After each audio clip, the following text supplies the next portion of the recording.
नमस्कार. आपल्या सगळ्यांचे महाराष्ट्र सोशल न्यूज चॅनलमध्ये हार्दिक स्वागत. चला वळूया तर एका नवीन बातमीकडे. आजची बातमी. महानगरपालिकेतील स्वीकृत नगरसेवकांची निवड करताना महानगरपालिका अधिनियम 2012 मधील कलम 4चे उल्लंघन झाल्यास औरंगाबाद खंडपीठात याचिका दाखल केली जाईल, असा इशारा ॲडव्होकेट मयूर बैसाणे यांनी दिला आहे.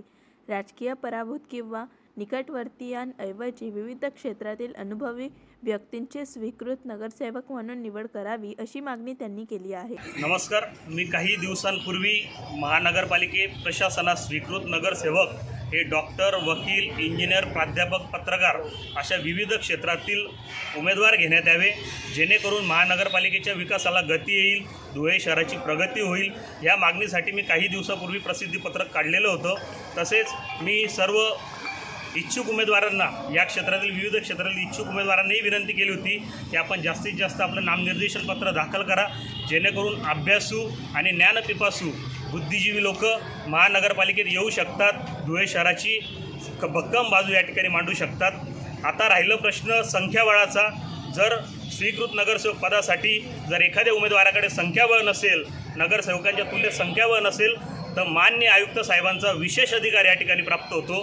मान्य आयुक्त साहेब त्यांच्या विशेष अधिकारातनं अशा सदस्यांची अर्हता पूर्ण करून त्यांची नियुक्ती करू शकतात, जेणेकरून महानगरपालिकेच्या कारभारात या ज्ञानी लोकांचा निश्चितच फायदा होऊ शकतो.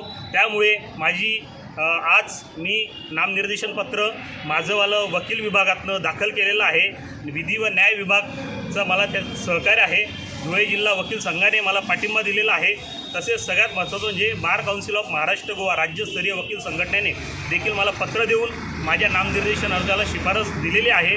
सगळ्यात महत्त्वाचं म्हणजे आपल्या पत्रकार बांधवांनी ही बातमी सगळीकडे लावल्यानंतर धुळे शहरामध्ये एक नवचैतन्य स्वीकृत नगरसेवक पदासंदर्भात तयार झालेलं आहे.